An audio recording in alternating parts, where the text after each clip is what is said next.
જામનગર જિલ્લામાં એ division police સ્ટેશનમાં બે એફઆઈઆર ગુજસી ટોકની કલમ 3(1)(2), 3(2), 3(4) અને 3(5) મુજબ નોંધવામાં આવેલી છે.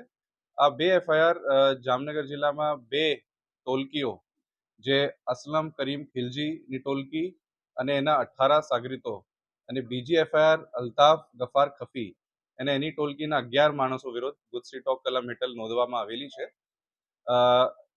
આ બે ગેંગ ટોલકીઓ વિરુદ્ધની ગુનાહિત ઇતિહાસ બાબત હું આપ લોકોને જણાવવા માંગુ છું કે અસલમની ગેંગમાં જે 18 માણસો છે એના વિરુદ્ધ 46 ગુનાઓ છે. અલ્તાફ અને એની ટોલકી ઉપર 52 ગુનાઓ નોંધવામાં આવેલા છે. ગંભીર ગુનાઓની હિસ્ટ્રી જેમાં ખૂનની કોશિશ, બલાત્કાર, આર્મ્સ એક્ટ, લેન્ડ ગ્રેબિંગ, જાનથી મારી નાખવાની ધમકી, ધાડ પાડવાની તૈયારી, ફાયરિંગ, એટ્રોસિટી, ઘરફોડ, પ્રોહિબિશન, નાર્કોટિક્સ અને એવા ગુનાઓની હિસ્ટ્રીવાળી ટોલકી જે છેલ્લા 3 મહિનામાં પણ એ લોકો એકબીજા ઉપર અને સામાન્ય નાગરિકો ઉપર 307ના ગુનાઓ અને સિક્કા પોલીસ સ્ટેશનમાં એક અઠવાડિયા પહેલા ફાયરિંગ અને 307ના ગુનાઓ જો દાખલ થયા છે. એ પ્રકારની હિસ્ટ્રીને જે બે ટોલકી વિરુદ્ધ છે એના વિરુદ્ધ એના ગુનાઓને ધ્યાનમાં રાખતા અને એના જો ગેંગ મેમ્બર્સ છે એના વિરુદ્ધ અમે એક બે ફરિયાદ સિટી એ ડિવિઝનમાં આજે નોંધવામાં આવેલી છે. એના પછી અસલમ ખિલજી અને એને 18 સાગરીતોમાંથી અત્યારે અમે 13 આરોપીઓની ધરપકડ કરેલી છે. 5 આરોપીની ધરપકડ કરવાની બાકી છે.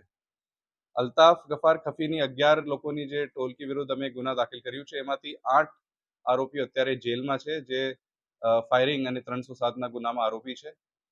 અને સાથ એક આરોપીને અમે આજે અરેસ્ટ કર્યું છે અને 2 બાકી છે.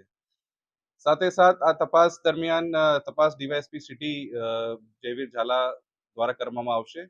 આ તપાસમાં અન્ય કોઈ ગેંગ મેમ્બર, અન્ય કોઈ માણસ એની મદદ સગવડ કરતા આપતા હોય એની પણ અમે એની ધરપકડ કરશું. સાથે સાથ એ લોકોએ જે પણ ગેરકાયદેસર મિલકત પોતાની એ ગુનાહિત ઇતિહાસથી અને પ્રવૃત્તિઓથી જે વસાવી છે એની પણ અમે તપાસ કરવામાં આવશે અમારી દ્વારા.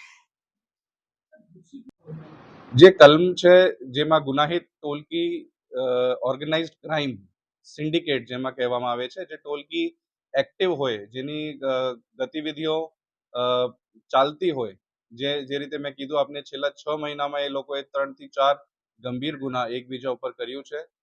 સાથે સાથે આમને સામનેના ગુનાઓ છે અને સાથે સાથે સામાન્ય નાગરિકોને હેરાન કરવાની અને એને વિરુદ્ધ પણ ગુના કરવાની ટેવવાલા છે. તો ગેરકાયદેસર પ્રવૃત્તિ કરનાર ટોલકી જેની પ્રવૃત્તિ ચાલુ હોય અને એ ટોલકી દ્વારા સામાન્ય જનમાં ભય ફેલાવતા હોય અને ગેરકાયદેસર મિલકત પણ વસાલી હોય એ વિરુદ્ધ આ કલમ મુજબ ગુજસી ટોકની એ બે ફરિયાદ દાખલ કરવામાં આવેલી છે. આ જે પૂરી જે ગુનાહિત ઇતિહાસ, જે ટોલકીના ગુનાહિત ઇતિહાસ અને આરોપીઓ બાબત જે અટક કરવાની પ્રોસિજર છે સિટી ડિવિઝન ડીવાયએસપી અને એલસીબી એસઓજીની ટીમ્સ દ્વારા કરવામાં આવેલી છે. સર, અત્યાર સુધી કોઈ મિલકત ટાંચમાં લેવામાં આવી, કોઈ કાર્યવાહી કરવામાં આવી?